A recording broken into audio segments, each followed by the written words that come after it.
ഏകമകൻ നഷ്ടപ്പെട്ടതിനാൽ ഇനി ഞങ്ങൾ ജീവിക്കുന്നില്ല. മകന്റെ മരണത്തിൽ മനംനൊന്ത് കാസർഗോഡ് ദമ്പതികൾ ജീവനൊടുക്കി. കണ്ണീരിലാഴ്ത്തി ഒരു കുടുംബം ഒന്നടങ്കം ഇല്ലാതായി. കാസർഗോഡ് ഏകമകന്റെ അപ്രതീക്ഷിത മരണം ഏൽപ്പിച്ച ആഘാതത്തിൽ നിന്നും കരകയറാനാവാതെ കാസർഗോഡ് പൊയ്നാച്ചിപ്പറമ്പിൽ ദമ്പതികൾ ജീവനൊടുക്കി. പൊയ്നാച്ചിപ്പറമ്പ് സ്വദേശികളായ വേണുഗോപാൽ, ഭാര്യ സ്മിത എന്നിവരെയാണ് വെള്ളിയാഴ്ച രാവിലെ വീടിനുള്ളിൽ മരിച്ച നിലയിൽ കണ്ടെത്തിയത്. രാവിലെയാണ് നാട്ടുകാരെയും ബന്ധുക്കളെയും നടുക്കിയ വിവരം പുറത്തുവരുന്നത്. വീടിന്റെ ഹാളിൽ ഇരുവരെയും തൂങ്ങി മരിച്ച നിലയിൽ കണ്ടെത്തുകയായിരുന്നു. പോലീസ് സ്ഥലത്തെത്തി നടത്തിയ പരിശോധനയിൽ വീട്ടിൽ നിന്നും കുറിപ്പ് കണ്ടെടുത്തിട്ടുണ്ട്.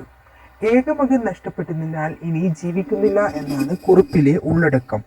കഴിഞ്ഞ വർഷം ഡിസംബർ 29-നാണ് ഇവരുടെ ഏകമകൻ ശിവാനന്ദ് ട്രെയിൻ തട്ടി മരിക്കുന്നത്. എഞ്ചിനീയറിംഗ് വിദ്യാർത്ഥിയായിരുന്ന ശിവാനന്ദ് കൊച്ചിയിൽ നടന്ന റാപ്പർ വേടന്റെ സംഗീത പരിപാടി കാണാൻ എത്തിയപ്പോഴായിരുന്നു അപകടം സംഭവിച്ചത്. മകന്റെ വേർപാട് വേണുഗോപാലിനെയും സ്മിതയെയും വല്ലാത്ത മാനസിക വിഷമത്തിലേക്ക് തള്ളിവിട്ടിരുന്നു. മകന്റെ മരണശേഷം ഇരുവരും കടുത്ത വിഷാദത്തിലായിരുന്നുവെന്നും ഇതിനായി ചികിത്സ തേടിയിരുന്നതായും ബന്ധുക്കൾ പറയുന്നു. ഒരു നാടിനെ മുഴുവൻ ദുഃഖത്തിലാഴ്ത്തിയ ഈ സംഭവം തീരാവേദനയായി മാറിയിരിക്കുകയാണ്.